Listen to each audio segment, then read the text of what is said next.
Hey everybody, it's Tyler with Gaia Force Gaming.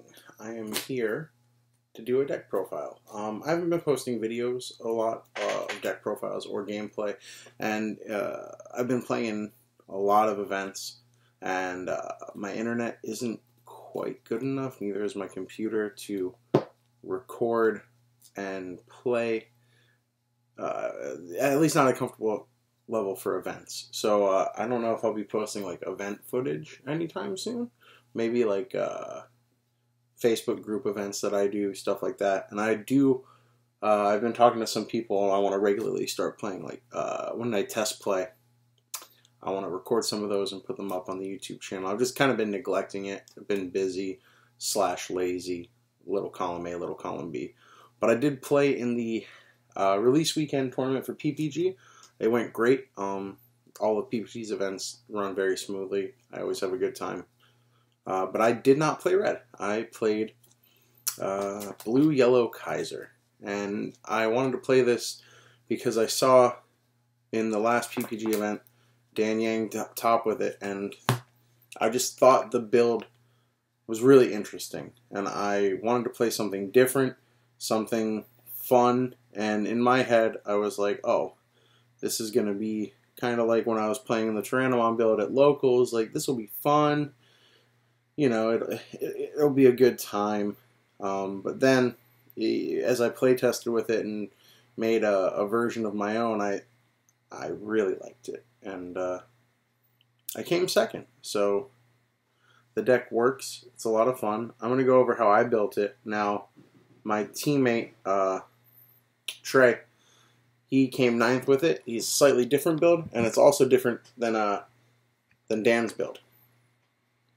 The one who originally I saw Dan Vang pilot it. It's slightly different. I mean, there's a lot of wiggle room, and I'll talk about it in the deck too. Things you don't necessarily have to run, things you could run to your play style. But let's just talk about the deck. So for the babies, I run 4 Upamon. It's kind of your draw engine. You want to draw cards, it's the blue baby you want to run. Just 4 of them. You don't want to see anything else, so that's why you do that. Then you play 4 Elecmon, 2 Gomamon, 6 level 2s. Your base in this deck is blue rookies, so you want the cheap ones so that you can play blue options. Also, kind of Rookie Rush as a supplement to the yellow control you have. 4 Gabumon, the draw a card on play Gabumon. He draws a card when you play him. We play 4 of the Gomamon that has the inherited skill that you gain a memory when it's destroyed. This is great with Leomon. This is great with Gorillamon. Just, you want to get extra memory. It helps you play your big yellow cards. You have 2 Gorillamon. This is kind of a flex spot. So this, in Dan's build, he was playing a single Gorillamon and a single Garurumon as like an anti-Puppetmon tech. And even, I know Aspira TCG George, he was playing the same build, the same deck, not the same build. And he played 2 Garurumons. And my friend Trey, my teammate, he also was playing Garurumon, I think but he had 2 Gorillamons. So Garurumon is an option. I'm not crazy about this card. I like paying 1 to draw a card, is why I have this in here right now. It was at one point 2 blockers, but I didn't feel like they ever did enough, and I want to swing when I have Upamon, so that was my justification for putting these in. Then you have the 4 Leomon. If you can get him on top of an Upamon with the inherited Gomamon to gain a memory, letting him die for 3 memory is great. Even if he survives, him being on the board is a lot of pressure for your opponent to deal with, because gaining memory off things dying is good, really good. I can't tell you how many times I got put to 3 with a Tamer, swung to 5 with him, or swung into security, he died. I go to 5, play a Sirenmon, and then a level 6 with a great effect. It's good. Leomon's great. I love him. Speaking of Seraphimon, I play 4 of them. You play him because it's a 5 cost level 5. It lets you start going into your big yellow guys that you want to see. He like, you don't like to Kaiser nail him, obviously, unless you have to, but sometimes, like, being at 3 or 4 from your Tamers and then, like, putting them at 1 after you Hammer Spark, or being at 4 is really strong. It's a good way to start the game, too. If you start with this and slash Angelmon, it's a good hand. Magna Angelmon, however, is my baby. I love this card. Friendship with Seraphimon is over. Magna Angelmon is a new friend. He he recovers 1 when you play him. If you evolve over him, that's great. And then if you hit Kaiser Nail security from hand, you recover 1 again. Making people have to play through 7 or 8 security on average is insane. There was a game I played where I ended at 11 because I played all 4 of these and got to play them over and over again. You get to play the same one a few times. It's just insane. Or not 11, 9 security. Either way, it's insane. This card's great. As long as you don't have to overload them with memory to do it. Play 2 Mistymon. I do want to try and find room for a 3rd. It's good against Rookie Rush. It's good. Like, there were just some plays that I did with this that were insane. Like, if there was a game against Purple where they put me to 10 with Piedmon, and I was able to play this to hit both their blockers, evolve this into a Kintarosmon to hit the rest of their board except the blockers, and then Kaiser Nail it out to kill both blockers. So now, minus 3,000, minus 3,000, they die. It hits minus 3,000 on 2 Digimon on play. Against Rookie Rush, it's good. Also, it being 7,000 is secretly clutch because it gets over most blockers you come up against. It's pretty good.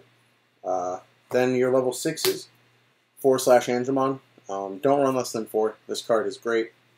You kill what's on their board. If you have enough memory to play this first, you could kill most things in the game other than Plesio, other than Phoenix. If you have something already on the board and they swung with Omnimon or Plesio or Phoenix, you can play this to minus them and swing over it. This deck is a control deck, and it's a lot of fun to play that way, honestly. The secret MVP of the deck, it extends your plays, it lets you survive, and it lets you just win games you shouldn't, is Kintarosmon. Well, when you evolve Kintarosmon, up to 5 of your opponent's Digimon get security minus 2. When Kintarosmon dies, he minus 11,000 something on their board.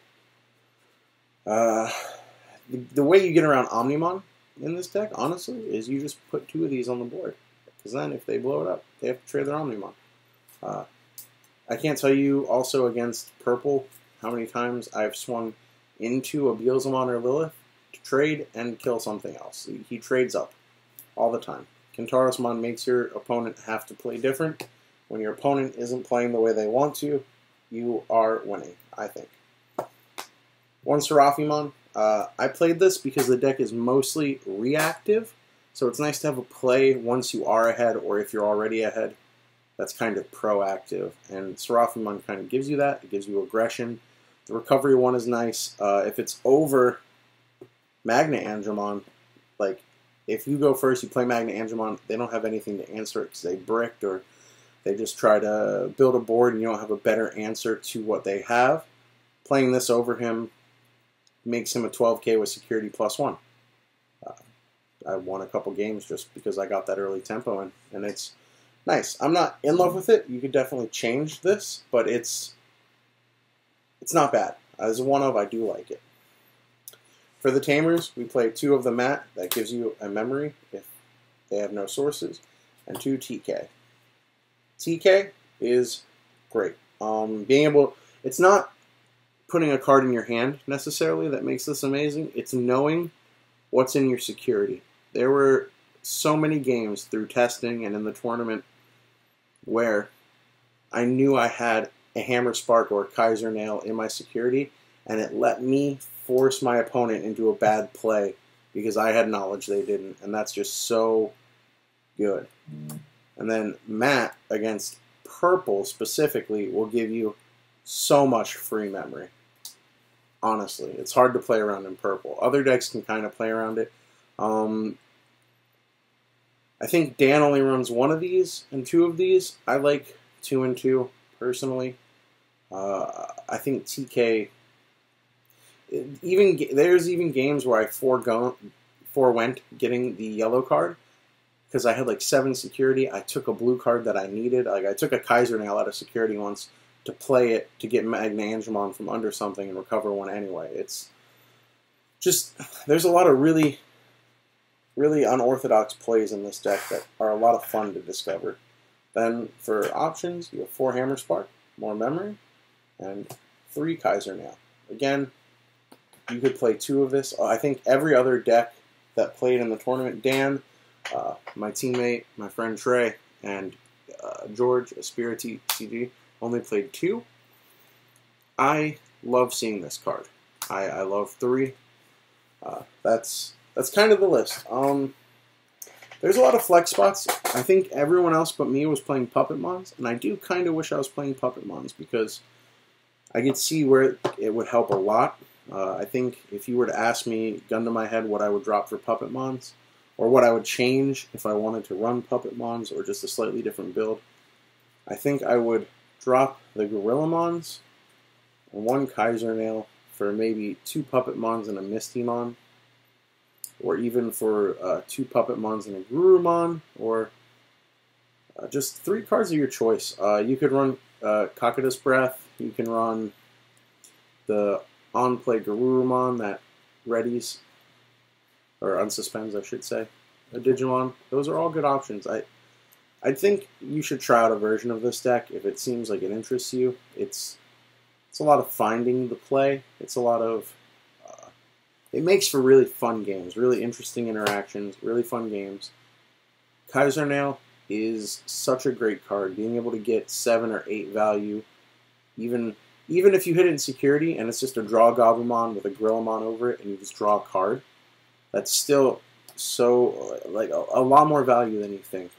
This card blows people out, and this deck is just a ton of fun, especially if you telegraph early that you're playing Rookie Rush. Like you play a Gomamon over and then a draw card Goblimon, and it's their turn. They're like, oh, I'm going to go wide because I'm playing Rookie Rush. I got to outpace them, and then you drop a Magna Angelmon or recover one. It's a lot of fun. If you want to talk about this deck or just Digimon in general, hit me up. I'm going to try and have more content, more gameplay primarily. I want to try and be better about it. It's been hard to find time, but that's just an excuse. I'll find time. I hope you enjoyed this video. I put it up because a lot of my friends in specific were asking exactly what list I was playing and why. I thought this was going to kind of be a meme, but it was a lot of fun. It was a good deck, and I think it just kind of shows you, like, if you really put time and effort into a deck. Like I place tested this and changed a couple cards in and out for like 2 weeks, and it really paid off. I mean, I came second place. All of my games were a lot of fun. I lost to the person who won the event. His name is Zuhair. He's great. He's a great player. This is his second event he's taken so far. I'm sure he'll win more. And I had a good time. So, thank you guys. I'll wrap up this video. Like, comment, subscribe. Maybe I'll put a picture of it somewhere, like in this area, just so you can see the list without having to listen to me the whole time.